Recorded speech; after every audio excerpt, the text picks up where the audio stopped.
quelque part sous les champs tranquilles, entre la France et la Suisse, à l'intérieur de l'endroit le plus froid que des êtres humains aient jamais construit, plus froid que le vide entre les étoiles, une machine a passé des années à précipiter des fragments de matière les uns contre les autres, juste pour entrevoir le premier instant de la création.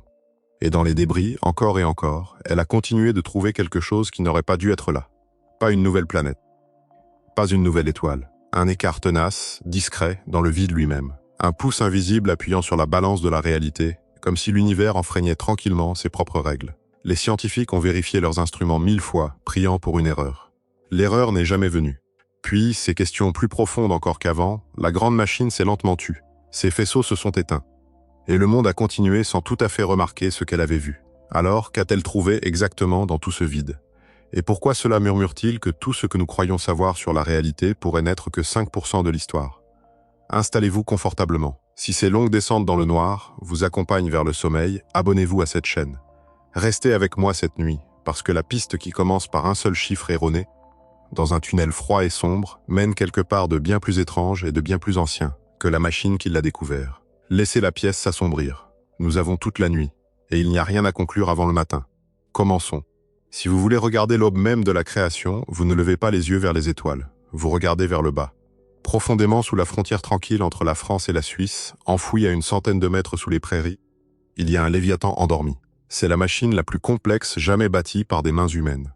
Une cathédrale de sciences modernes. Un anneau d'acier supraconducteur et de câbles long de 27 km qui pousse jusqu'à leur limite les possibilités de l'ingénierie. C'est le grand collisionneur de hadrons. La machine que l'on appelle simplement le LHC, bâtie par le CERN, l'Organisation européenne pour la recherche nucléaire. Et ce n'est pas vraiment un laboratoire, au sens où vous l'imaginez. C'est plus proche d'une machine à remonter le temps. Son unique fonction est de reculer et d'arracher le voile de la réalité, de nous porter jusqu'à un instant où l'univers avait moins d'un milliardième de seconde, de toucher les feux de la création. Mais pour cela, il a d'abord fallu construire l'endroit le plus froid de l'univers connu. Descendez là-bas avec moi un instant, en pensée. Entrez dans l'ascenseur, à la surface, où l'herbe est ordinaire, où le ciel est ordinaire, où des vaches broutent dans des champs qui reposent directement au-dessus de l'une des machines les plus étranges jamais construites. Les portes se ferment. Vous descendez, passant des couches de roches déposées bien avant qu'il n'existe des êtres humains pour les nommer. Quand les portes s'ouvrent de nouveau, vous vous tenez dans un tunnel qui s'incurve dans les deux directions. Si doucement que vous ne pouvez pas voir sa courbe, et pourtant vous savez que si vous le suiviez, il vous porterait en un grand cercle de 27 km pour vous ramener exactement là où vous étiez parti. Les murs sont tapissés d'une seule machine continue, bleue et argentée, et d'une propreté improbable, vibrant d'un froid que vous sentez à travers votre manteau. Il n'y a aucun drame ici, pas d'étincelles, pas de bruit de moteur. Juste un long silence patient et la certitude qu'à l'intérieur de ces tubes, des protons tournent déjà plus vite que votre esprit ne peut le concevoir. C'est l'un des rares endroits sur Terre où vous pouvez vous tenir immobile et être, en un sens réel, juste à côté du commencement du temps. Pour maintenir sous contrôle les tempêtes qui font rage à l'intérieur de cette machine, le tunnel est enveloppé d'un système de refroidissement énorme. De l'hélium liquide est pompé sans repos à travers les veines du collisionneur, tirant la température de ces immenses aimants supraconducteurs jusqu'à moins 271 degrés, soit à peine 1 degré et 9 dixièmes au-dessus du zéro absolu. Laissez ce chiffre se déposer un instant, car il est plus étrange qu'il n'en a l'air. Le vide de l'espace interstellaire, loin de la chaleur de toute étoile, se tient à environ 2 degrés et 7 dixièmes au-dessus du zéro absolu. L'intérieur du LHC est littéralement plus froid que l'espace. C'est une poche artificielle d'immobilité presque parfaite, conçue pour que les courants électriques qui nourrissent ces aimants puissent circuler sans perdre la moindre fraction de leur force à cause de la résistance. Et cela vous concerne plus qu'il n'y paraît, parce que ce froid impossible est le prix d'entrée. Sans lui, rien de ce qui suit ne pourrait avoir lieu. Au sein de ce calme glacé, la vraie violence commence. Les scientifiques extraient des protons, ces briques chargées positivement qui se trouvent au centre de chaque atome, de quelque chose d'aussi ordinaire qu'une petite bouteille de gaz hydrogène. Ces minuscules grains de matière sont injectés dans 2 tubes où règne un vide extrême, courant côte à côte. Un faisceau voyageant dans le sens des aiguilles d'une montre, l'autre en sens inverse. Puis les aimants s'éveillent. Plus de 9000 aimants supraconducteurs, dont certains pèsent jusqu'à 35 tonnes chacun, agissent comme un fouet invisible fait de pure force magnétique. Ils orientent et poussent ces chars microscopiques de plus en plus vite, tout autour de l'anneau, jusqu'au point de rupture de la physique elle-même. Les protons accélèrent jusqu'à atteindre 99,9999% de la vitesse de la lumière. À cette vitesse, un seul proton boucle l'anneau souterrain entier plus de 11 000 fois chaque seconde. Ils vont si vite que le temps lui-même commence à s'étirer et à ralentir autour d'eux, se déformant exactement de la manière qu'Albert Einstein avait prédite il y a plus d'un siècle. Mais ces protons ne sont pas destinés à courir éternellement. Ils sont destinés à s'écraser. En 4 points d'intersection soigneusement conçus autour de l'anneau, les deux faisceaux sont forcés de se croiser. 40 millions de fois par seconde, des paquets de protons se percutent de plein fouet. Et quand des particules se rencontrent à presque la vitesse de la lumière, elles ne rebondissent pas simplement. Elles se brisent. L'énergie cinétique concentrée dans cet impact est si dense que, pendant une fraction de microseconde, la température au point de collision grimpe à plus de 100 000 fois la chaleur du cœur du Soleil. Dans cet enfer microscopique, les règles ordinaires de la nature cessent de s'appliquer. Dans les conditions normales, les quarks, ces minuscules particules qui composent chaque proton, sont enfermés ensemble pour toujours par les gluons, les particules porteuses de la force nucléaire forte. Ils sont tenus dans une prison qui, pour ce qui concerne la physique de tous les jours, ne peut jamais être ouverte. Mais à des températures de milliers de milliards de degrés, la prison fond, les protons fondent. Pendant l'instant le plus bref, les quarks et les gluons sont arrachés et se mettent à aérer librement, formant un état exotique de la matière que nous appelons le plasma de quarks et de gluons. Ce n'est ni un solide, ni un liquide, ni un gaz. Il se comporte comme un fluide parfait, une soupe primordiale d'énergie presque pure, qui coule avec un frottement pratiquement nul. Et voici la partie qui devrait faire frissonner votre nuque. Ce fluide parfait n'a existé nulle part dans notre univers depuis 13 800 millions d'années.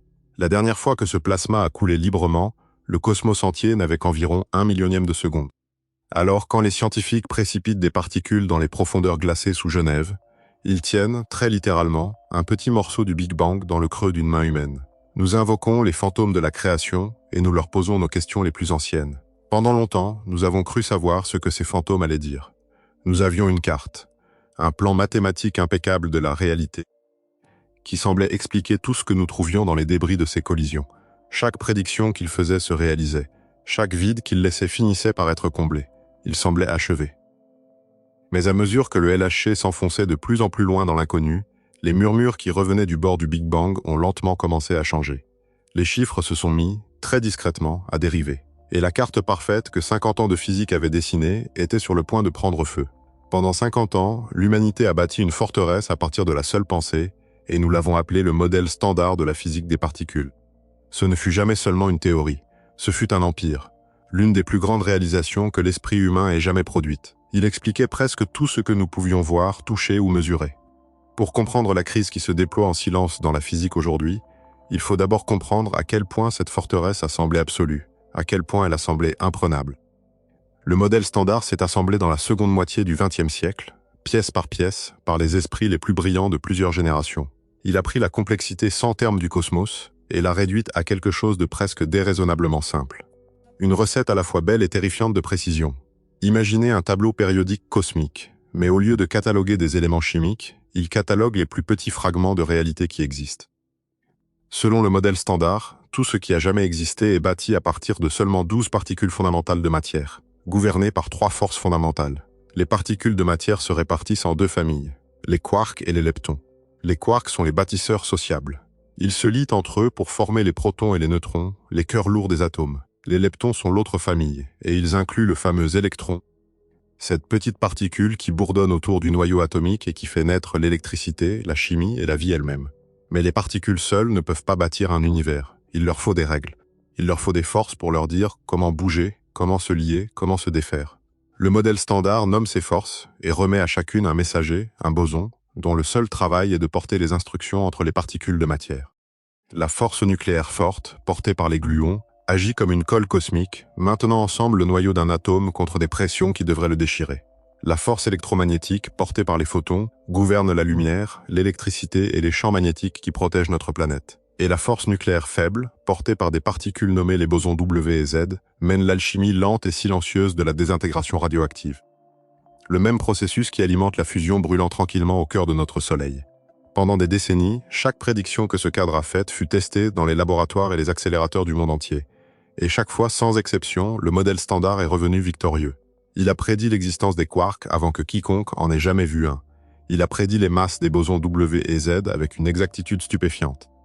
C'était, à toute mesure honnête, une carte impeccable du monde quantique. Mais il y avait un vide, un seul, béant et lancinant, sur cette carte. Les équations fonctionnaient à la perfection, à une immense contradiction près. Selon les mathématiques brutes, aucune de ces particules ne devrait avoir la moindre masse. Elles devraient toutes filer à travers l'univers à la vitesse de la lumière, ce qui signifierait que les atomes ne pourraient jamais se former, que les étoiles ne pourraient jamais s'allumer, et que vous et moi ne pourrions jamais exister. Pour corriger ce défaut catastrophique, le physicien Peter Higgs et plusieurs collègues ont proposé une idée radicale dans les années 60. Ils ont imaginé un champ invisible étendu à travers l'univers entier. Un champ qui freine certaines particules à mesure qu'elles se déplacent et qui, ce faisant, leur donne une masse. L'empreinte de ce champ serait une nouvelle particule, le boson de Higgs. Le trouver devint le Graal de la science moderne.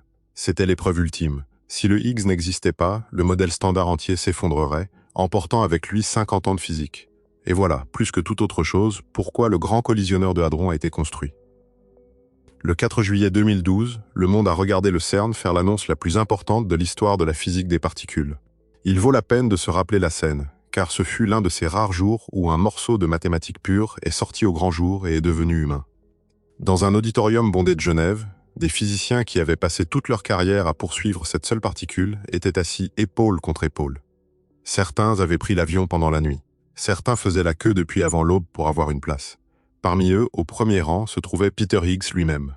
Un homme âgé, désormais, regardant la confirmation d'une idée qu'il avait couchée sur le papier près d'un demi-siècle plus tôt, jeune chercheur que personne n'était certain de croire. Quand les résultats sont apparus à l'écran et que leur sens s'est déposé sur la salle, on l'a vu retirer ses lunettes et essuyer ses yeux. Pensez à cela. Une seule pensée, tenue patiemment pendant 50 ans, enfin répondue par une machine de 27 km et le travail de milliers de personnes. Enfoui dans les données de milliers de milliards de collisions, il l'avait trouvé. Le boson de Higgs était réel. La dernière pièce du puzzle s'était mise en place. Le modèle standard était complet et la communauté scientifique a explosé de joie. Des prix Nobel ont été décernés, et à juste titre. Mais il vaut la peine de s'arrêter sur ce qu'il faut réellement aux physiciens pour revendiquer une découverte de ce genre, car leur exigence de preuve est presque impossible à imaginer. Il ne se fie pas à une intuition, ni à une seule lecture étrange. L'empire du modèle standard réclame un niveau de certitude qui n'existe presque nulle part ailleurs dans le savoir humain. En physique des particules, une découverte doit franchir un seuil statistique appelé 5 sigma. En langage clair, 5 sigma signifie que si la particule n'existait pas réellement, il n'y aurait qu'environ une chance sur 3,5 millions pour que les données se soient alignées par pure chance de manière à faire croire qu'elle existe. Pensez à ce que cela veut dire. Dans une grande partie de la biologie, une chance sur 20 de se tromper est traitée comme un résultat significatif. En médecine, une chance sur 1000 de faux positifs est considérée comme hautement rigoureuse. Mais la physique fondamentale exige quelque chose de plus proche de la perfection. Elle exige que l'univers répète son secret encore et encore, à travers des milliards de collisions distinctes, jusqu'à ce que la moindre ombre de doute ait été consumée par la seule lumière de la statistique. Voilà l'étalon or. Et le boson de Higgs l'a franchi proprement. Pendant longtemps, j'ai cru que la découverte du Higgs était la fin. Le dernier chapitre du livre de la physique fondamentale, la dernière brique d'une cathédrale achevée. Mais ce n'était pas la fin. C'était le calme étrange qui vient juste avant la tempête. Le Higgs confirmé, la carte semblait complète, et les physiciens s'attendaient à ce que le collisionneur se contente de confirmer ce qu'il savait déjà, d'ajouter quelques décimales de précision à un chef-d'œuvre.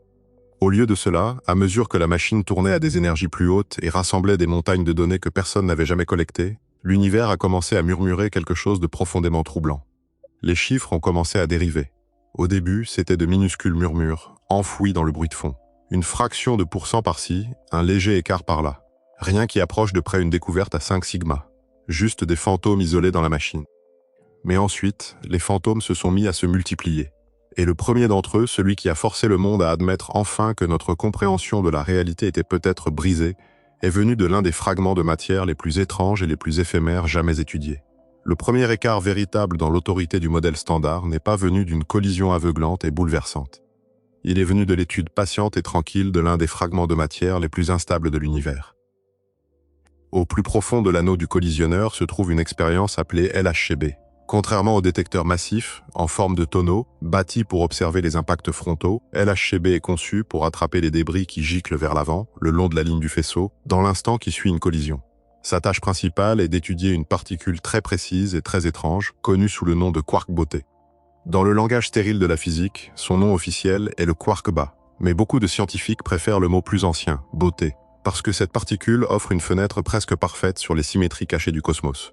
Le quark beauté est lourd, environ 4 fois la masse d'un proton, et à cause de cette lourdeur, il est violemment instable. À l'instant même où il naît, dans les suites ardentes d'une collision, il ne survit qu'une fraction de milliardième de seconde avant de se désintégrer, éclatant en une cascade de particules plus légères et plus stables. Mais c'est précisément à l'intérieur de cette fenêtre microscopique de désintégration que la physique nouvelle peut se cacher. Selon la mécanique quantique, quand une particule lourde se désintègre, elle ne se sépare pas simplement comme une pierre fendue.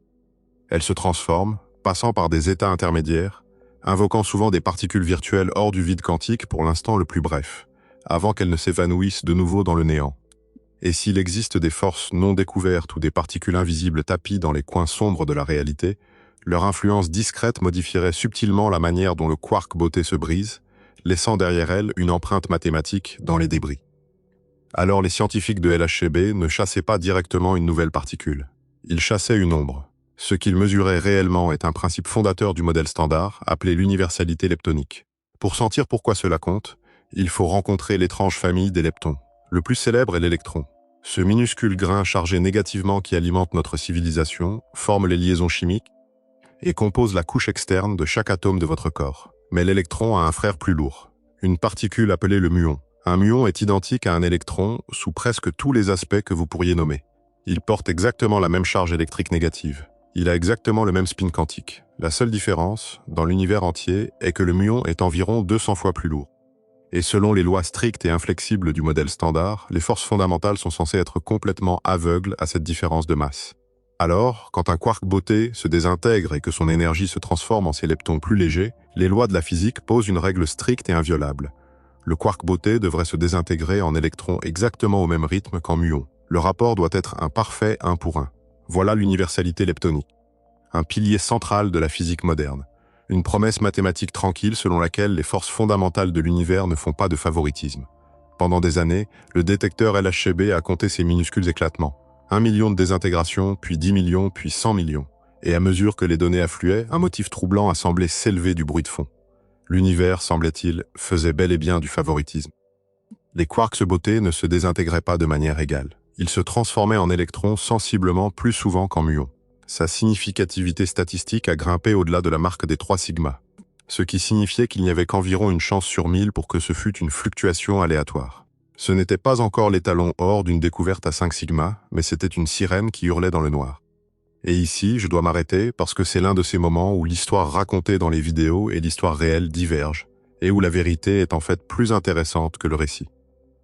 Cet écart-là, celui du quark beauté, celui qui a fait couler le plus d'encre, a été repris. En 2022 et 2023, l'équipe de LHCb a affiné son analyse, avec davantage de données et une meilleure compréhension de son propre détecteur, et le signal s'est évanoui. Le rapport entre électrons et muons est revenu exactement là où le modèle standard disait qu'il devait être. 1 pour 1. L'écart n'était pas une nouvelle force de la nature. C'était une combinaison de bruit et d'effets de l'instrument qui n'avait pas encore été pleinement compris. La sirène qui hurlait dans le noir s'est tue, et elle s'est tue de la manière la plus honorable qui soit, parce que les scientifiques eux-mêmes ont continué de creuser jusqu'à trouver leur propre erreur. Je vous raconte cela tout de suite, avant d'aller plus loin, parce que je ne veux pas vous vendre une crise qui n'existe pas là où elle n'existe pas. Certaines des fissures que nous allons suivre cette nuit se sont refermées, d'autres tiennent encore. Et la manière de distinguer les unes des autres, cette patience à ne pas croire ses propres plus beaux résultats, est peut-être la chose la plus belle que la science sache faire. Nous garderons cette prudence à portée de main tout du long. Mais tandis que les scientifiques en Europe se débattaient avec le comportement du quark beauté, une autre équipe, à des milliers de kilomètres de là, de l'autre côté de l'Atlantique, s'apprêtait à faire éclater sa propre bombe. Ils regardaient ce frère plus lourd, le muon, d'une manière complètement différente. Nous avons déjà rencontré le muon, le frère le plus lourd de l'électron, identique en charge et en spin, mais environ 200 fois plus massif. Contrairement aux électrons stables qui alimentent notre monde, les muons sont des choses fragiles. Ils ne demeurent pas tranquillement à l'intérieur des atomes qui nous entourent. Ils naissent dans les couches supérieures violentes de l'atmosphère terrestre, quand les rayons cosmiques de haute énergie, venus des profondeurs de l'espace, percutent l'air et déclenchent une averse en cascade de débris subatomiques. Cette pluie de muons tombe sur la surface de la planète à chaque seconde de chaque jour.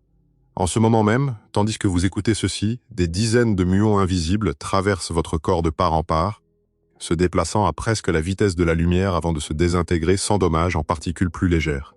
Vous êtes, à cet instant précis, doucement arrosé par les retombées du cosmos, et vous ne sentez rien.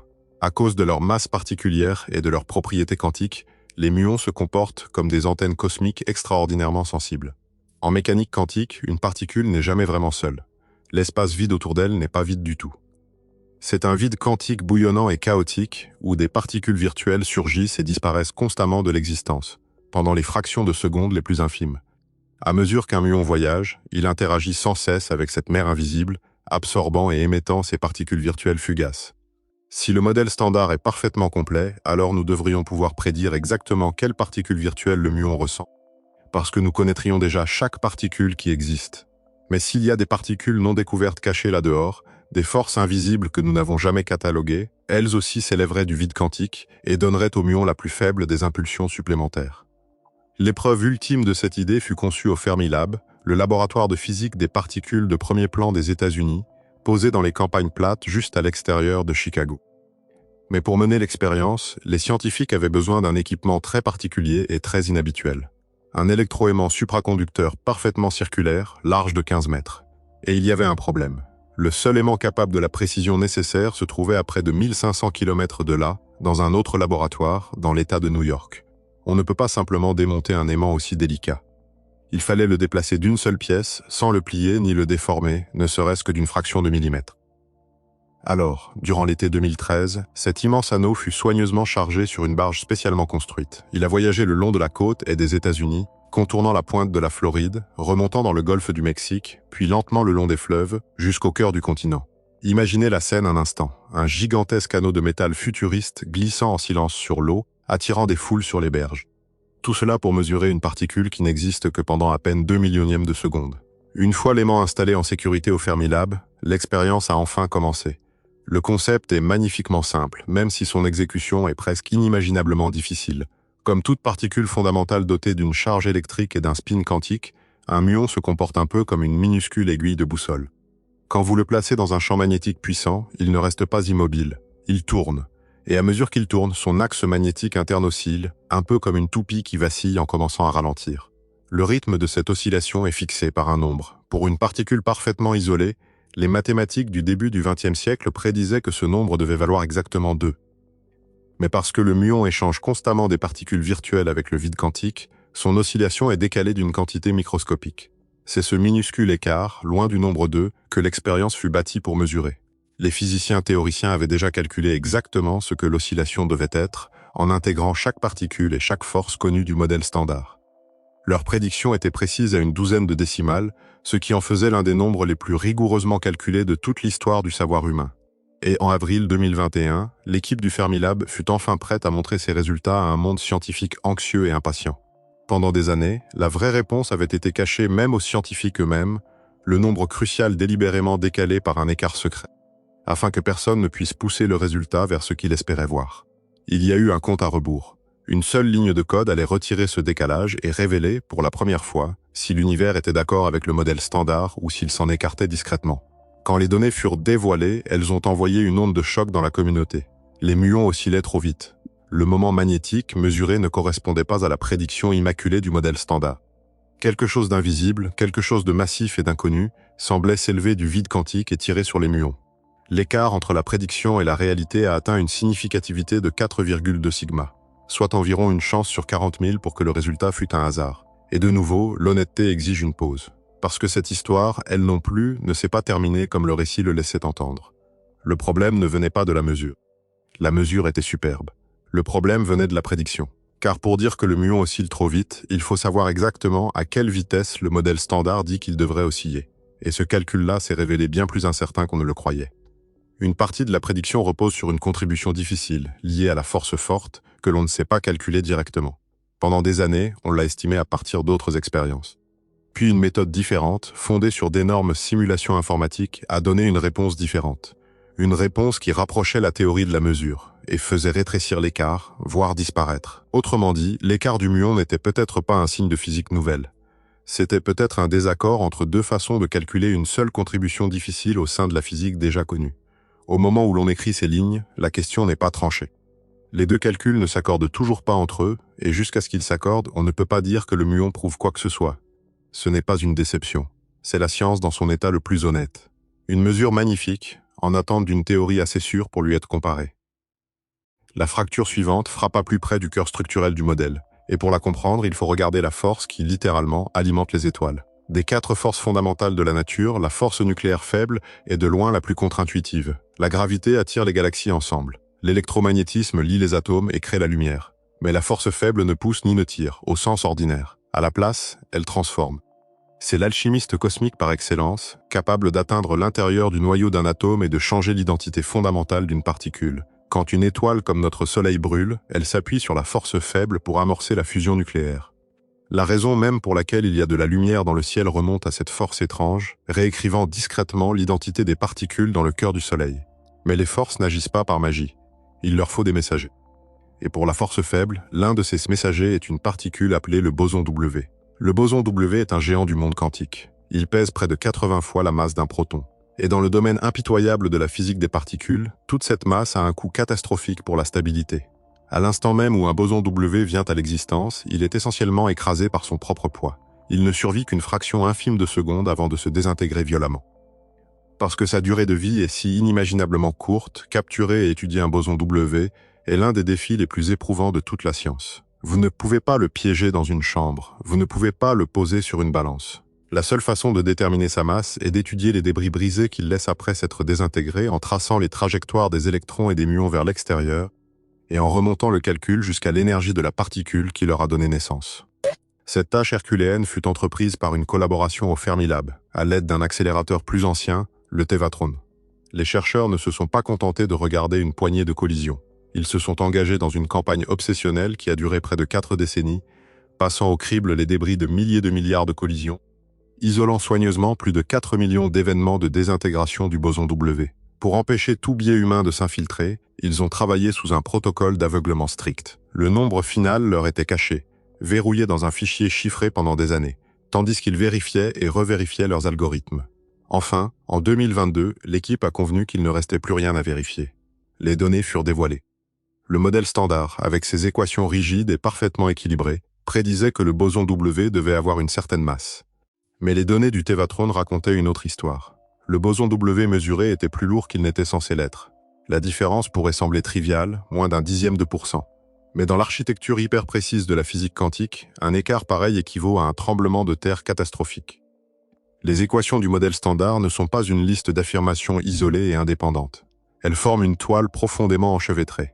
La masse du boson W est mathématiquement verrouillée dans une relation stricte avec la masse du boson de Higgs et celle de la particule la plus lourde connue, le quark top. Comme 3 cordes accordées d'un instrument, verrouillées en harmonie les unes avec les autres. Si le boson W est plus lourd que les équations ne l'autorisent, c'est le signe que l'instrument entier est subtilement désaccordé. Et la significativité statistique de cette mesure particulière était dévastatrice. L'écart avec le modèle standard atteignait 7 sigma. Rappelez-vous que 5 sigma suffit à revendiquer une découverte. 7 sigma signifie moins d'une chance sur 1000 milliards que le résultat soit un pur hasard. Et pourtant, il faut ici la plus grande prudence de toutes. Parce que cette mesure, aussi précise soit-elle, est en désaccord non seulement avec le modèle standard, mais avec les autres mesures de la même masse. D'autres expériences, au LHC, ont mesuré la masse du boson W et elles trouvent une valeur en accord avec le modèle standard. Nous avons donc une mesure extraordinairement précise qui dit une chose, et plusieurs autres mesures tout aussi soigneuses qui disent le contraire. Quand cela arrive, un physicien honnête ne crie pas à la révolution. Il dit qu'au moins l'une de ces mesures contient une erreur que personne n'a encore trouvée. Peut-être celle du Tevatron. Peut-être les autres. Le 7 sigma ne mesure que l'écart avec la théorie, en supposant la mesure parfaite. Il ne dit rien de la possibilité que la mesure elle-même soit biaisée par quelque chose d'inaperçu dans un détecteur vieux de 40 ans. Alors gardons cette mesure de côté, comme une énigme non résolue plutôt que comme une preuve. Elle est peut-être le premier signe de quelque chose de nouveau. Ou elle est peut-être une erreur très précise. Aujourd'hui, personne ne peut le dire avec certitude, et prétendre le contraire serait vous tromper. Voilà où nous en sommes des fissures internes du modèle. Une s'est refermée, celle du quark beauté. Une attend un calcul plus sûr, celle du muon. Une attend d'être réconciliée avec ses rivales, celle du boson W. Aucune, à ce jour, n'a renversé la forteresse. Mais il existe un défaut bien plus profond et bien plus certain dans notre physique. Un défaut si fondamental qu'il ne demande pas seulement comment les particules interagissent. Il demande pourquoi quoi que ce soit existe. Et pour l'affronter, il faut quitter les collisions de Genève et de l'Illinois et remonter 13 milliards 800 millions d'années en arrière, jusqu'au commencement absolu du temps. Selon les lois fondamentales de la mécanique quantique et de la relativité, l'énergie pure peut être convertie en matière physique. C'est le sens véritable de la célèbre équation d'Einstein, l'énergie égale la masse multipliée par le carré de la vitesse de la lumière. Dans la chaleur aveuglante et inimaginable du Big Bang, un point de densité sans borne a explosé vers l'extérieur, libérant une onde de choc d'énergie pure. Et à mesure que le jeune cosmos s'étendait et refroidissait, Cette mer bouillonnante d'énergie a commencé à se condenser en les premières particules de matière. Mais il y a une règle stricte et terrifiante qui gouverne la manière dont la matière vient à l'existence. L'univers exige l'équilibre. Chaque fois que l'énergie se transforme en matière, elle doit créer deux choses parfaitement opposées au même instant. Pour chaque particule de matière ordinaire qui naît, un jumeau exact d'antimatière doit naître à ses côtés. L'antimatière n'est pas de la science-fiction. C'est une contrepartie très réelle, mathématiquement nécessaire, du monde physique que nous connaissons. Une antiparticule a exactement la même masse que son jumeau normal, mais elle porte la charge électrique opposée. Pour chaque électron chargé négativement, né dans les feux de la création, un positron chargé positivement devait apparaître. Pour chaque quark, un antiquark. Alors, dans le premier millionième de seconde de l'univers, le cosmos était une zone de guerre violemment équilibrée, emplie d'exactement 50% de matière et 50% d'antimatière. Et cette symétrie parfaite porte une conséquence mortelle. Quand une particule de matière et une particule d'antimatière se touchent, elles s'annihilent complètement. Elles s'évanouissent dans un éclair d'énergie pure, ne laissant derrière elles que de la lumière. Retenez cette image, car c'est l'un des faits les plus beaux et les plus impitoyables de toute la physique. Une particule et son opposé se rencontrent, et ni l'une ni l'autre ne survit. Il n'y a aucun débris, aucun fragment, aucun compromis. Là où il y avait deux grains de matière, il n'y a plus qu'une impulsion de lumière filant vers l'extérieur. Maintenant, multipliez cette rencontre par chaque particule qui existait dans la première fraction de seconde. Un océan de matière et un océan égal d'antimatière versés ensemble dans le même instant brûlant. L'univers primitif aurait dû être l'acte de destruction le plus efficace jamais survenu. Un éclair d'annihilation si total qu'il se serait consumé lui-même, laissant le cosmos vide, lumineux et à jamais immobile. Le fait que cela ne se soit pas produit, le fait que quoi que ce soit ait été laissé debout quand la lumière s'est éteinte est le miracle tranquille que nous allons tenter d'expliquer. Et vous en êtes la preuve. Car nous sommes ici. Vous écoutez ceci, fait de matière solide et stable. La Terre sous vous, le Soleil dans notre ciel, les milliards de galaxies qui s'étendent à travers l'univers observable, tout cela est bâti exclusivement à partir de matière ordinaire. L'antimatière, à toute fin pratique, a disparu du cosmos. Le simple fait que vous soyez en vie en ce moment est la preuve que quelque chose a catastrophiquement déraillé dans l'équilibre parfait de l'univers. Dans la grande guerre entre la matière et l'antimatière, la matière, d'une manière ou d'une autre, a gagné. La question est, comment ? En 1964, deux physiciens, James Cronin et Val Fitch, ont mené une expérience qui a stupéfié le monde scientifique et leur a valu le prix Nobel. Ils ont trouvé un défaut microscopique dans le miroir de l'univers, un phénomène appelé la violation de la symétrie charge-parité. Jusqu'à cet instant, les physiciens croyaient que si vous preniez une particule, que vous inversiez sa charge pour en faire de l'antimatière et que vous inversiez ses coordonnées spatiales comme dans un miroir, les lois de la physique la traiteraient exactement de la même façon. Mais Cronin et Fitch ont découvert que la force nucléaire faible enfreint parfois cette règle. Elle ne traite pas la matière et l'antimatière comme des égales parfaites.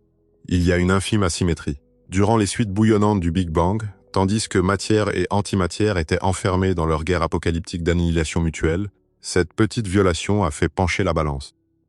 Pour chaque milliard de particules d'antimatière qui furent créées, il y eut 1 milliard et une particule de matière ordinaire.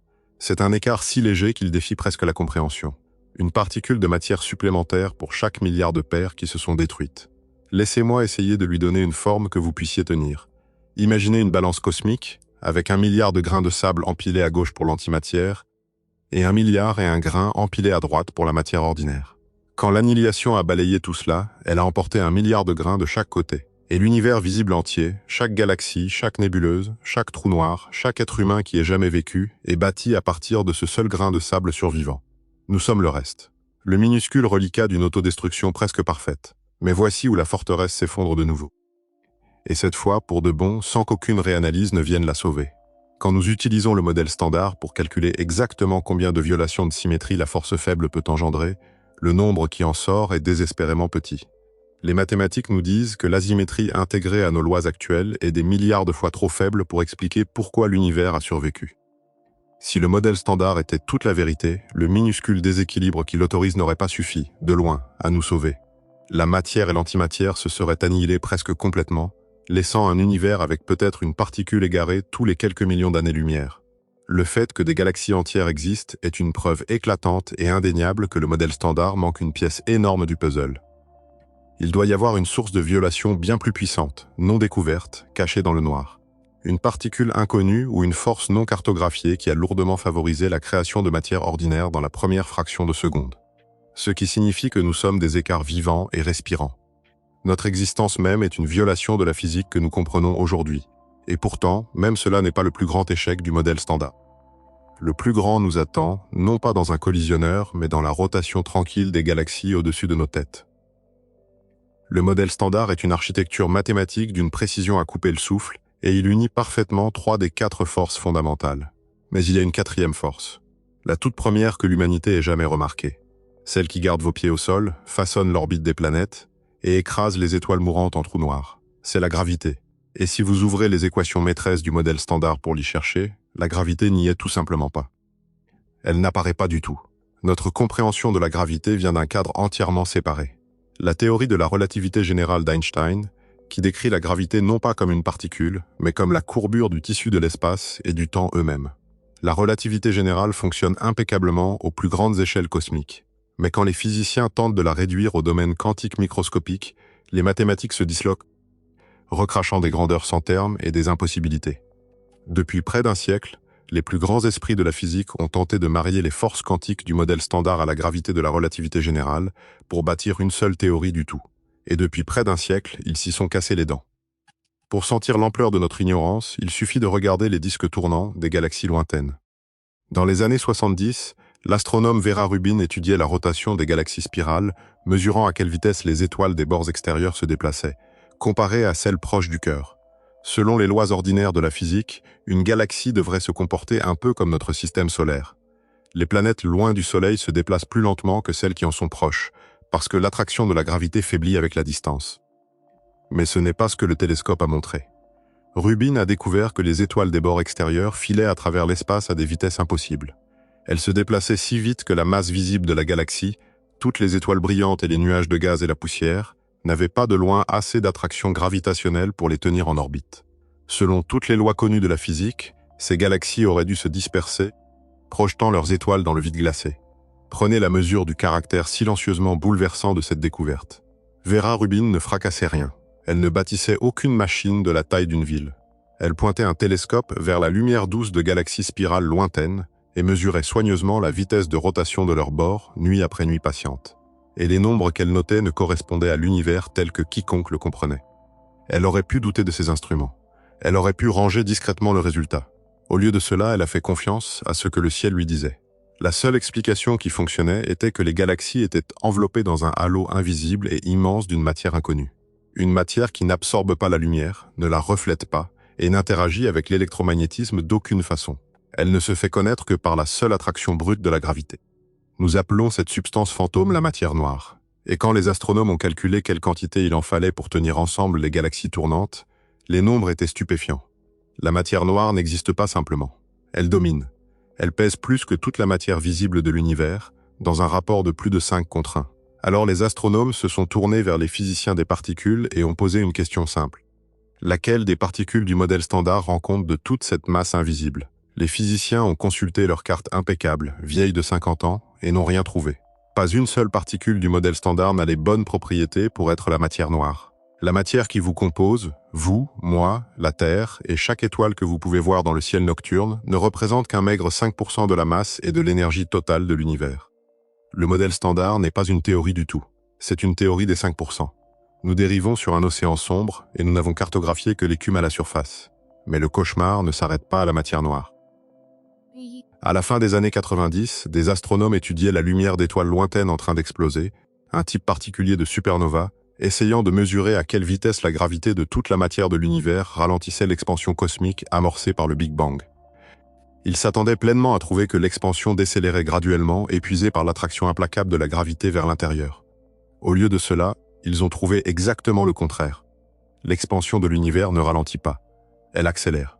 Une force répulsive mystérieuse pousse activement le tissu de l'espace-temps écarté, éloignant les galaxies les unes des autres à des vitesses toujours croissantes. Nous appelons cette force l'énergie noire, et elle est la chose dominante du cosmos, représentant à peu près 68% de tout ce qui existe. Pour expliquer l'énergie noire, les physiciens quantiques ont fait appel à l'idée de l'énergie du vide, l'énergie intrinsèque de l'espace vide créée par toutes ces particules virtuelles qui surgissent et disparaissent constamment. Ils ont utilisé les meilleures mathématiques que le modèle standard pouvait offrir pour calculer combien d'énergie du vide devait emplir l'univers. Puis ils l'ont comparé à la quantité d'énergie noire que les astronomes mesuraient réellement. Le résultat fut l'échec le plus humiliant de l'histoire de la science. La prédiction quantique était plus grande que la réalité observée par un facteur de 10 puissance 120. C'est un chiffre, un suivi de 120 zéros. Un décalage si insondablement vaste qu'il n'y a pas assez d'atomes dans l'univers entier pour écrire le nombre en entier. C'est, sans exagération, la pire prédiction que la physique théorique ait jamais faite. Alors reculez d'un pas et regardez ce que nous tenons. L'expansion accélérée de l'univers, la présence de l'énergie noire et l'emprise écrasante de la matière noire prouvent ensemble que notre compréhension fondamentale de la réalité est profondément et structurellement brisée. Ces énigmes-là ne se referment pas quand on rassemble davantage de données. Elles grandissent. Voilà la véritable crise. Non pas les écarts qui vont et viennent dans les collisionneurs, mais ce simple solide comme le roc, nous ne savons pas de quoi sont faits 95% de l'univers.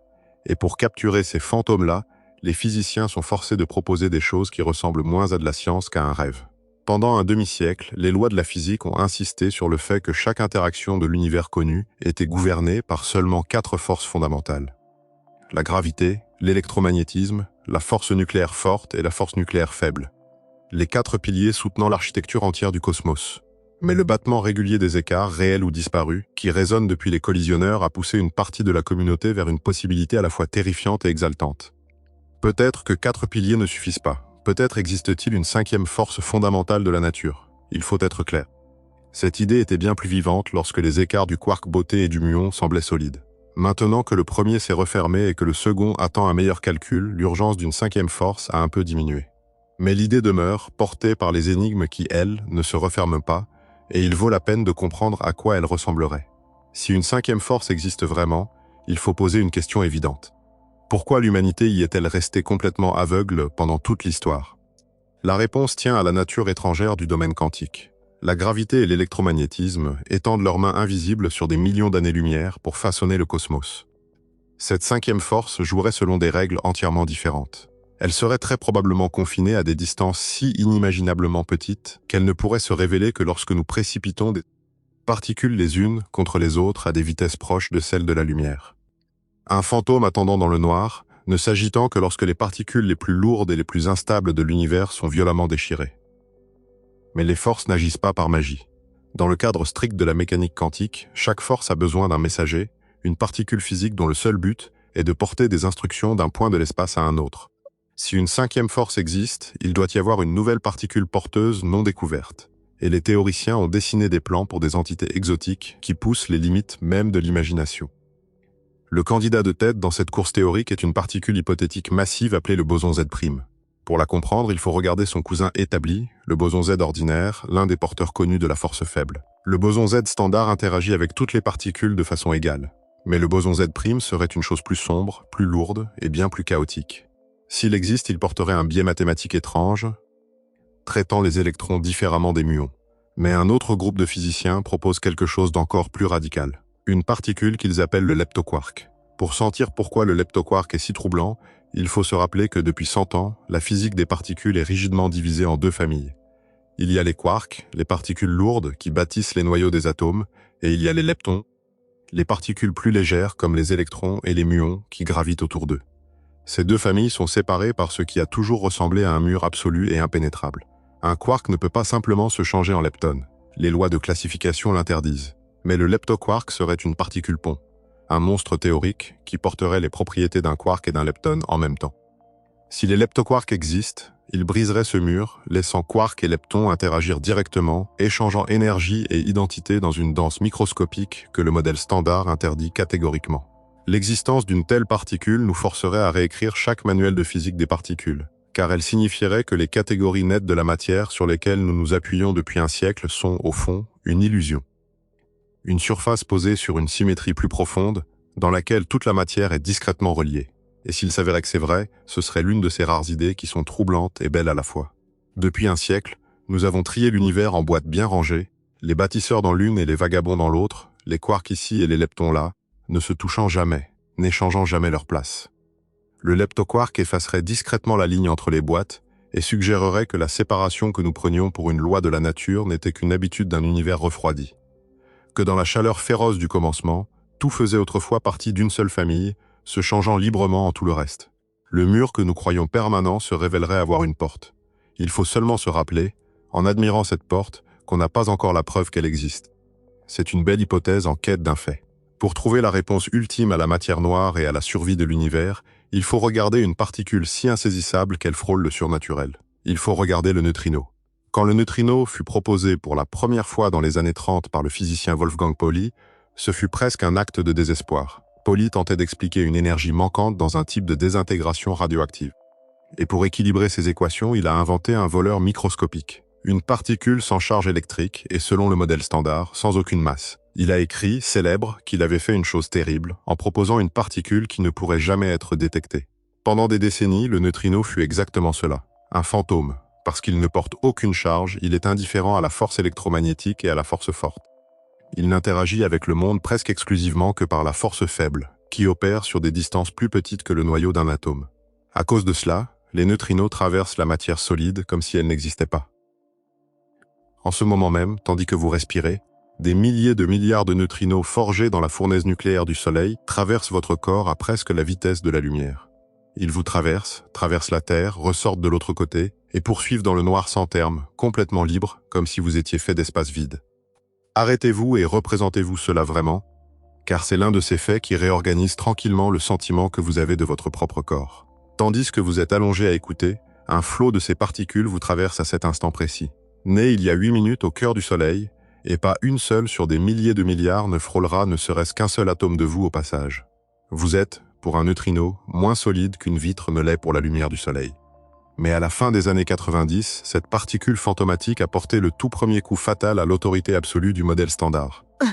Au plus profond d'une montagne au Japon, à l'intérieur d'un tank souterrain massif d'eau ultra pure, des scientifiques étudiaient les neutrinos tombant de l'atmosphère et jaillissant du Soleil. Le modèle standard disait qu'il existait 3 types, ou saveurs, de neutrinos.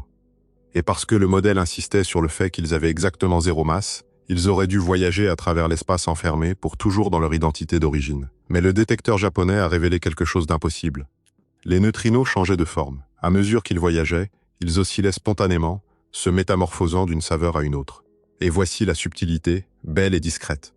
Dans les lois strictes de la mécanique quantique, une particule ne peut faire l'expérience du passage du temps, et donc ne peut changer ou osciller, que si elle se déplace plus lentement que la vitesse absolue de la lumière.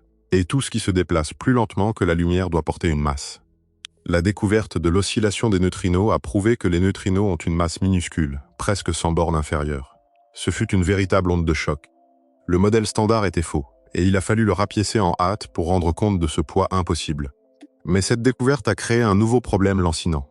Quand les astronomes ont réalisé que l'univers ployait sous le poids de la matière noire invisible, ils ont immédiatement pointé du doigt les neutrinos nouvellement massifs. Après tout, les neutrinos sont invisibles. Ils sont partout, et nous savions désormais qu'ils avaient une masse. Les milliards d'entre eux dérivant à travers l'espace pourraient-ils être la matière noire qui tient les galaxies ensemble? Les ordinateurs ont fait tourner les nombres, et la réponse fut un non dévastateur. Parce que les neutrinos sont si incroyablement légers et se déplacent si incroyablement vite, ils forment ce que les astrophysiciens appellent de la matière noire chaude. Et si l'univers était tenu par des particules chaudes et rapides, les galaxies n'auraient jamais pu se former. La gravité du cosmos exige une matière noire froide, lente, lourde. Quelque chose qui peut s'agglomérer et servir d'échafaudage gravitationnel sur lequel les étoiles sont bâties. Les 3 saveurs connues de neutrinos étaient tout simplement trop légères, trop frénétiques pour sauver l'univers. Alors les théoriciens ont proposé un monstre. Ils ont imaginé une 4e sorte de neutrino, écrite nulle part dans le modèle standard, appelée le neutrino stérile. Le neutrino stérile serait un poids lourd, bien plus massif que ses 3 frères. Mais ce qui le rend vraiment étrange, c'est son isolement. Les neutrinos ordinaires ressentent au moins la force faible. Le neutrino stérile serait aveugle même à celle-ci. Il serait presque complètement coupé des forces quantiques de l'univers, ne tendant la main au cosmos qu'à travers une seule force, la gravité. Et si les neutrinos stériles existent, ils résoudraient d'un seul coup les mystères les plus profonds de l'astrophysique. Parce qu'ils sont lourds et n'interagissent que par la gravité, des nuages d'entre eux s'accumuleraient autour des galaxies, fournissant exactement la colle invisible que nous observons comme matière noire. Et dans la première microseconde chaotique du Big Bang, des neutrinos stériles lourds en train de se désintégrer auraient pu fournir ce surcroît manquant de violation de symétrie, le déséquilibre supplémentaire nécessaire pour effacer l'antimatière et laisser survivre la matière ordinaire. Il serait le sauveur mathématique ultime, résolvant 2 des plus grands problèmes de la physique avec une seule particule invisible. Comme le neutrino stérile, comme le boson Z', comme le leptoquark, ils demeurent des créatures de la craie et du tableau noir, magnifiques, nécessaires peut-être, et pour l'instant introuvables. Ce qui a poussé certains physiciens, en désespoir de cause, à se demander si la matière noire était vraiment une particule. Pendant des décennies, les esprits les plus brillants de la planète étaient certains de savoir de quoi la matière noire était faite. Ils croyaient qu'il s'agissait simplement d'une nouvelle sorte de particules subatomiques non découvertes. Ils les appelaient des particules massives interagissant faiblement. La théorie était belle, élégante et mathématiquement propre. Elle suggérait que des milliers de milliards de ces fantômes microscopiques traversaient votre corps, les murs de votre maison et le cœur de la Terre à chaque seconde, complètement indétectés. Et pour attraper ces fantômes, les scientifiques ont lancé l'une des croisades d'ingénierie les plus ambitieuses et les plus coûteuses de l'histoire. Ils se sont retirés profondément sous terre, sous les pics imposants d'une montagne en Italie, et au fond de mines d'or abandonnées dans le Dakota du Sud.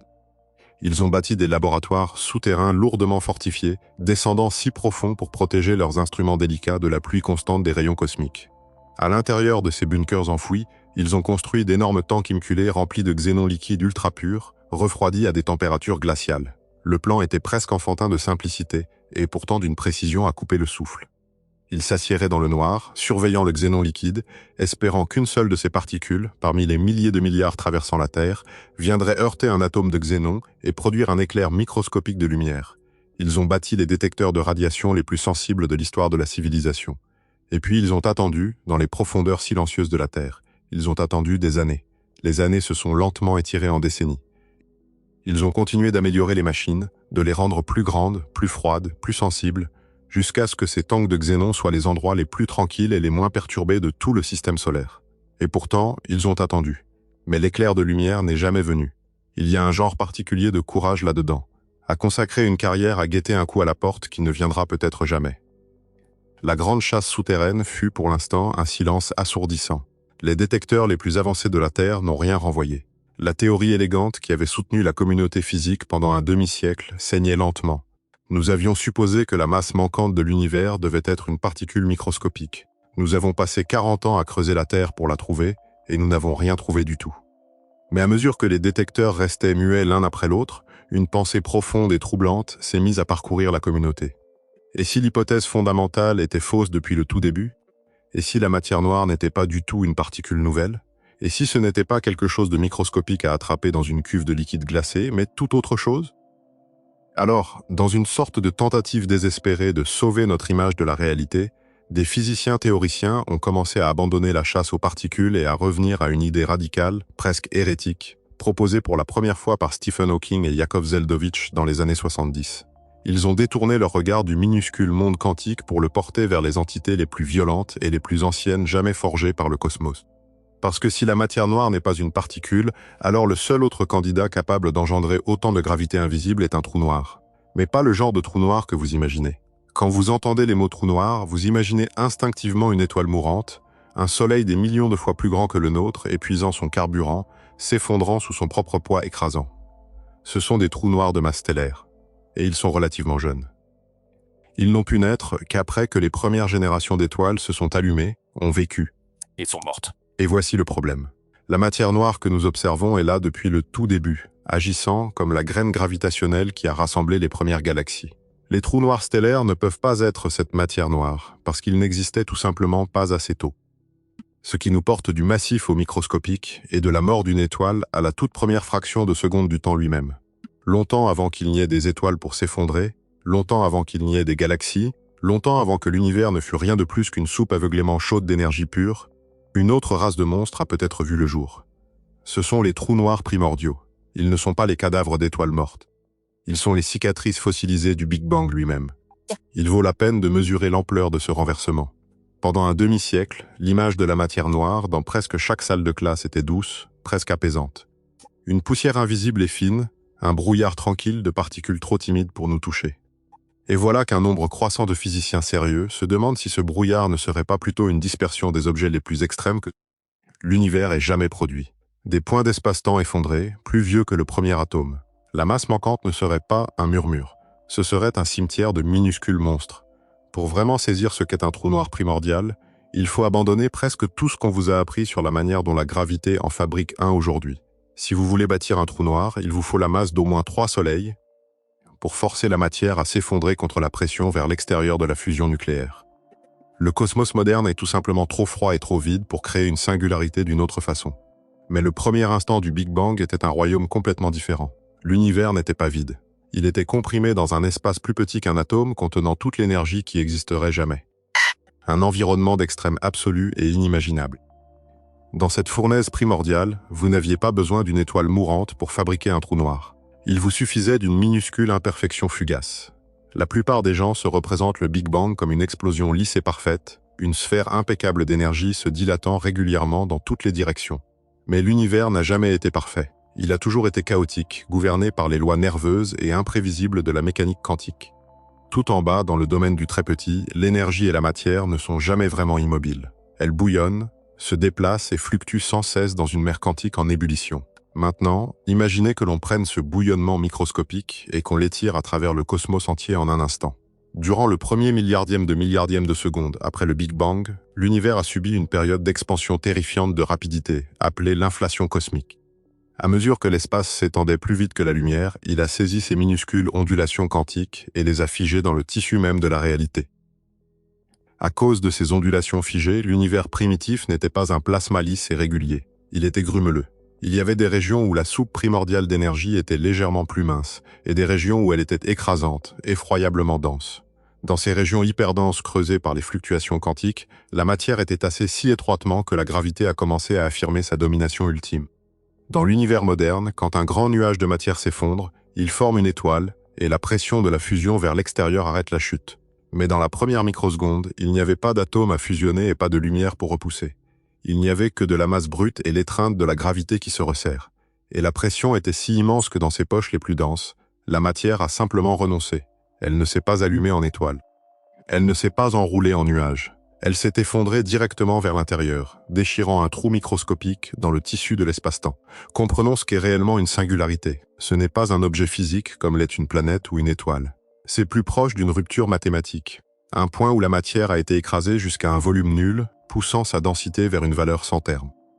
Dans l'ère moderne, atteindre cette densité exige la mort agonisante d'une étoile supergéante. Mais dans l'univers primordial, le cosmos entier planait déjà sur le fil du rasoir d'une densité sans borne. Les fluctuations quantiques n'étaient que la douce poussée qui a fait basculer ces régions par-dessus le bord. Pensez à des bulles se formant dans une casserole d'eau bouillante, sauf qu'au lieu de poches d'air, c'étaient des poches de gravité sans terme. En un instant, des milliards et des milliards de poches hyperdenses ont pu s'écraser hors de l'existence, ne laissant derrière elles que leur empreinte gravitationnelle. Et contrairement aux trous noirs stellaires, qui sont strictement limités en taille par la physique des étoiles mourantes, ces entités primordiales n'avaient aucune limite de ce genre. La taille d'un trou noir primordial était fixée purement par la taille de la fluctuation quantique qui l'avait engendré. Certains étaient incroyablement petits, nés de minuscules ondulations. D'autres étaient monstrueux. Ils furent les toutes premières structures à exister. Ils précèdent les premiers atomes. Ils précèdent la lumière elle-même. Quand l'univers s'est enfin assez refroidi pour que la lumière puisse voyager librement, quand le brouillard aveuglant de plasma s'est levé et que l'espace est devenu transparent, ces monstres anciens étaient déjà là, attendant dans le noir. Selon la théorie de la relativité générale d'Einstein, absolument n'importe quoi peut devenir un trou noir si vous le comprimez assez étroitement. Si vous preniez la Terre avec tous ses océans, ses continents et son cœur de fer fondu, et que vous écrasiez d'une manière ou d'une autre toute cette masse jusqu'à la taille d'une cacahuète, sa gravité deviendrait si intense que la lumière elle-même ne pourrait s'échapper. La Terre deviendrait instantanément un trou noir. Alors les trous noirs primordiaux peuvent exister à presque n'importe quelle masse et n'importe quelle taille imaginable. Ils fracassent notre sens ordinaire de l'échelle. L'un aurait pu se former avec la masse exacte de la planète Jupiter, mais comprimé dans une sphère pas plus grande qu'une pomme. Plus troublant encore, il pourrait être bien plus petit. Imaginez le mont Everest, des milliards de tonnes de roches solides et de glace. Dans le creuset du cosmos primitif, un trou noir primordial aurait pu être forgé avec la masse exacte du mont Everest, écrasé jusqu'à une taille plus petite qu'un seul proton, le poids d'une montagne pliée dans quelque chose de plus petit qu'un atome. Et cette distorsion vertigineuse de la taille et de la masse est exactement ce dont vous avez besoin pour résoudre le mystère de la matière noire. Les astronomes savent que la matière noire qui tient ensemble la Voie lactée n'est pas concentrée dans le disque brillant où vivent les étoiles. Elle forme plutôt un immense halo sphérique invisible qui engloutit la galaxie entière. Si ce halo était fait de géants trous noirs stellaires, nous aurions vu leurs effets depuis longtemps, les regardant déchiqueter des étoiles et s'illuminer de disques rougeoyants. Mais nous ne voyons rien de ce chaos. Le halo sombre est silencieux, et ce silence s'accorde avec un essaim de trous noirs primordiaux microscopiques. Mais si un trou noir primordial est parfaitement invisible, Comment l'humanité pourrait-elle jamais prouver que ces choses existent? Vous pourriez supposer qu'ils sont immortels, des fantômes silencieux scellés pour toujours derrière leurs horizons. Mais vous auriez tort. Et cette révélation est venue de l'esprit de Stephen Hawking. Pendant des décennies, les scientifiques croyaient qu'un trou noir était l'impasse cosmique ultime. Une rue à sens unique parfaite où la matière et la lumière pouvaient entrer, mais d'où rien ne pouvait jamais ressortir. Mais dans les années 70, Hawking a réalisé que cette image était incomplète. Rappelez-vous qu'en mécanique quantique, l'espace vide n'est jamais vraiment vide. C'est une mer bouillonnante où des paires de particules virtuelles, une particule et son antiparticule, surgissent constamment de l'existence, puis s'annihilent aussitôt de nouveau dans le néant. Mais que se passe-t-il si l'une de ces paires apparaît au bord même de l'horizon d'un trou noir? La gravité y est si extrême qu'elle peut arracher la paire l'une à l'autre avant qu'elle n'ait la chance de s'annihiler. Une particule tombe à travers l'horizon tandis que sa partenaire est projetée vers l'extérieur, s'échappant dans l'espace. Et parce que l'énergie ne peut être créée à partir de rien, l'énergie utilisée pour rendre cette particule réelle doit être volée directement à la masse du trou noir lui-même. Ce qui signifie que le trou noir fuit. Il rayonne de la chaleur. Il saigne lentement, péniblement, sa propre masse dans le vide froid. C'est le rayonnement de Hawking. Les trous noirs ne sont pas entièrement noirs et ils ne sont absolument pas immortels. Ils s'évaporent. Mais les mathématiques de ce rayonnement cachent une règle profondément contre-intuitive. Le rythme auquel un trou noir s'évapore est inversé par rapport à sa taille. Plus un trou noir est grand et lourd, plus il est froid et plus il fuit lentement. Les trous noirs supermassifs au centre des galaxies sont si insondablement énormes que leur température est une fraction de degré au-dessus du zéro absolu. Ils mettront des centaines de milliers de milliards d'années rien qu'à commencer à s'évaporer. Mais les trous noirs primordiaux sont différents. Un trou noir primordial peut avoir la masse d'une montagne écrasée dans la taille d'un proton. Et parce qu'il est si petit, sa température de surface est brûlante. Un trou noir microscopique n'est pas assis en silence dans le noir. Il boute activement, pompant férocement du rayonnement dans le cosmos, perdant de la masse à un rythme toujours plus rapide. Cela crée une boucle de rétroaction emballée. À mesure qu'il rayonne, il perd de la masse, il rétrécit. À mesure qu'il rétrécit, sa température grimpe. Et à mesure que sa température grimpe, il rayonne encore plus vite. C'est une spirale de mort qui s'étend sur des milliards d'années, accélérant lentement vers un apogée apocalyptique. Quand le trou noir rétrécit enfin jusqu'à la limite quantique absolue, il ne s'éteint pas simplement, il détonne. Dans la dernière fraction de seconde, il libère toute sa masse énergie restante en une seule salve catastrophique, jaillissant avec la force de milliards d'armes nucléaires et envoyant un éclair aveuglant de rayons gamma hurler à travers l'univers. Et c'est l'instant exact que l'humanité tente d'attraper. Parce que quand nous faisons le calcul du rayonnement de Hawking, nous trouvons une coïncidence glaçante. Si un trou noir primordial est né dans le Big Bang avec environ la masse d'un grand astéroïde, sa durée de vie totale d'évaporation serait d'environ 13 milliards 800 millions d'années, soit exactement l'âge actuel de notre univers. Ce qui implique qu'en ce moment même, caché dans le halo de matière noire de la Voie lactée, toute une génération d'anciens trous noirs primordiaux de la masse d'un astéroïde atteint la toute fin de sa vie. Il détonne. Les astronomes pointent nos télescopes spatiaux les plus avancés vers les vides profonds du halo galactique. Ils ne chassent pas la lueur régulière des étoiles. Ils chassent des éclairs isolés et incroyablement violents de rayonnement gamma qu'aucune supernova ne peut expliquer. Ils cherchent, autrement dit, les cris d'agonie des plus anciens enfants du Big Bang. Ici, l'honnêteté impose de nouveau une pause. Cette idée est belle et elle est prise au sérieux. Mais elle est aussi fortement contrainte. Les astronomes ont cherché ces éclairs et cette recherche, jusqu'à présent muette, limite le nombre de ces trous noirs qui peuvent exister. D'autres méthodes, en observant la façon dont ces objets courberaient la lumière des étoiles lointaines en passant devant elles, ont fermé fenêtre après fenêtre. Pour la plupart des gammes de masse, les trous noirs primordiaux ne peuvent pas rendre compte de toute la matière noire. Il reste quelques fenêtres étroites, notamment autour de la masse des astéroïdes, où ils pourraient encore se cacher. Mais l'idée qu'il soit toute la matière noire est aujourd'hui minoritaire, pas dominante. Je vous le dis parce que c'est une hypothèse magnifique, et parce qu'une hypothèse magnifique mérite d'être présentée honnêtement, avec ses limites, plutôt que vendue comme une certitude. Le mystère de la matière noire n'est pas résolu. Il est seulement encore plus profond qu'il n'y paraît. Mais un autre instrument, ici sur Terre, a déjà attrapé quelque chose d'encore plus profond. Il n'a pas vu un trou noir primordial exploser. Il a peut-être entendu deux trous noirs entrer en collision, et le son a fait trembler le tissu même de l'espace-temps. Pendant presque toute l'histoire, l'astronomie humaine a souffert d'une seule limite paralysante. Depuis que nos ancêtres ont levé les yeux, nous avons dépendu entièrement de la lumière. Chaque télescope jamais construit, des lentilles de verre de Galilée au miroir doré du télescope James Webb, fonctionne en captant une forme de rayonnement électromagnétique. Mais les trous noirs primordiaux n'en émettent aucun. Ils sont parfaitement sombres et parfaitement silencieux à travers tout le spectre. Pour trouver un monstre invisible à la lumière, on ne peut pas utiliser de télescope. Il faut bâtir une machine capable de sentir le tissu de la réalité vibrer. Il faut apprendre à écouter l'univers. En 1916, Einstein a prédit que l'espace et le temps n'étaient pas une scène vide et statique. Il a proposé que l'espace-temps est un tissu flexible qui peut être étiré et déformé par la masse, et que lorsque deux objets énormément massifs comme des trous noirs tournent l'un autour de l'autre à des vitesses extrêmes, ils devraient brasser ce tissu violemment, envoyant des ondulations de gravité invisibles filer vers l'extérieur à la vitesse de la lumière. Ce sont les ondes gravitationnelles. Pendant un siècle, elles sont restées purement théoriques, parce que la gravité est de loin la plus faible des forces. Le temps qu'une onde gravitationnelle venue d'une galaxie lointaine atteigne la Terre, l'étirement et la compression de l'espace-temps sont si infimes que c'est comme mesurer la distance jusqu'à l'étoile la plus proche et détecter un changement de la largeur d'un seul cheveu humain. La plupart des physiciens croyaient que nous ne bâtirions jamais rien d'assez sensible pour le détecter.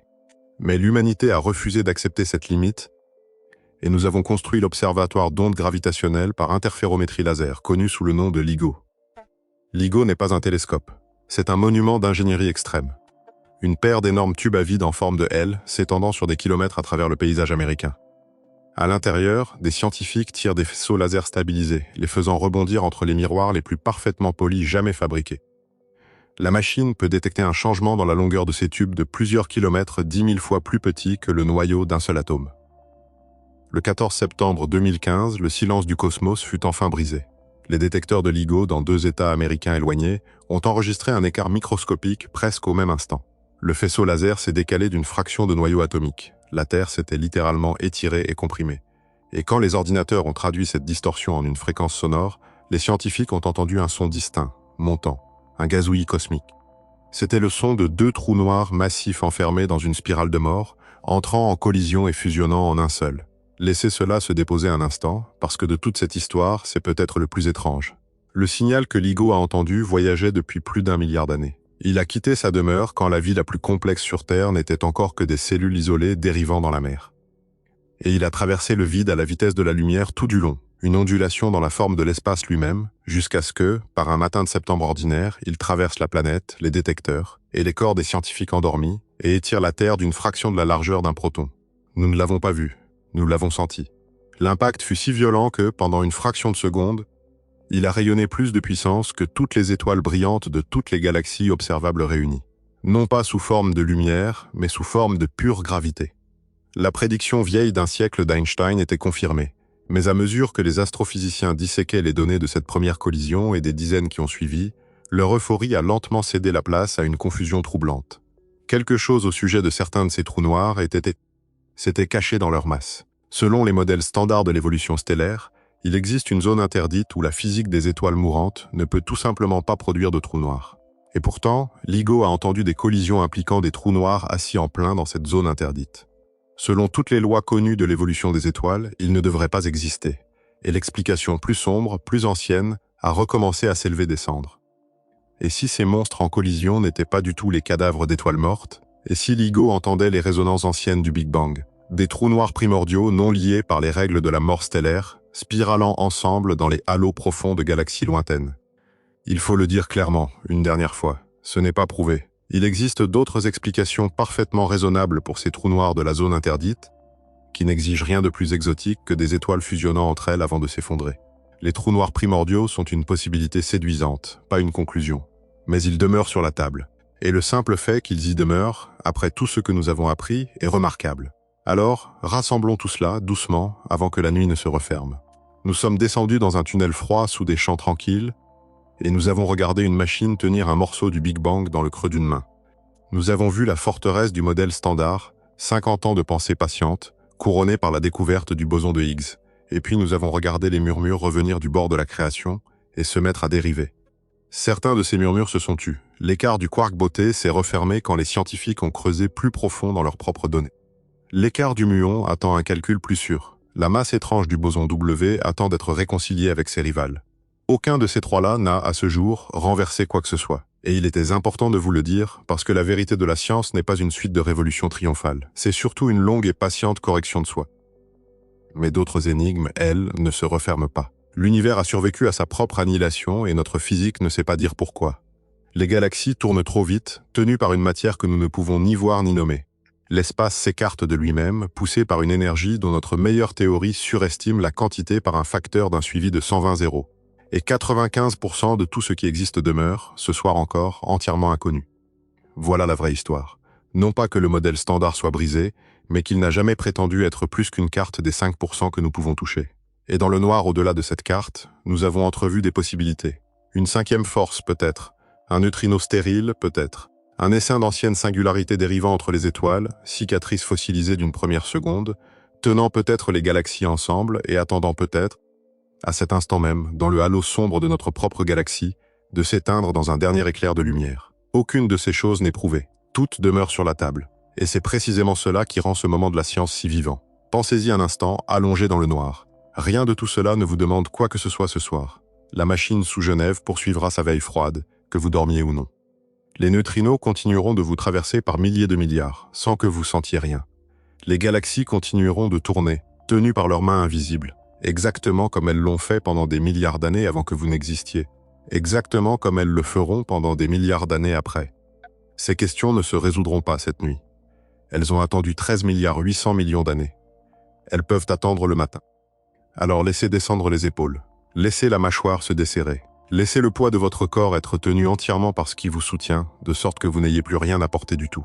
Votre respiration ralentit d'elle-même. Elle n'a besoin d'aucune instruction. Un peu plus longue à chaque souffle, un peu plus lente. Et si l'esprit dérive encore, vers le tunnel froid, vers les fantômes dans le vide quantique, vers l'idée d'une montagne pliée dans un espace plus petit qu'un atome, laissez-le dériver. Puis laissez-le repartir. Ce ne sont pas des soucis. Ce ne sont que des questions ouvertes, et les questions ouvertes ne demandent rien de vous cette nuit. Elles étaient là avant vous. Elles seront là après. Quelque part en ce moment, dans le froid et le noir sous des champs tranquilles, l'anneau attend. Quelque part dans le halo sombre de la galaxie, une ancienne singularité approche peut-être de la fin de sa très longue vie. Et rien de tout cela n'a besoin de votre veille. Cela se déroule très bien sans vous. Cela s'est déroulé chaque nuit de votre vie. Alors fermez les yeux. Laissez la pièce rester sombre. L'univers garde ses secrets depuis 13 milliards 800 millions d'années. Et il les gardera encore un peu, sans hâte, pendant que vous vous reposez. Il n'y a plus rien à faire cette nuit. Le silence est à vous, et il tiendra, sans se rompre, jusqu'à ce que la lumière revienne d'elle-même.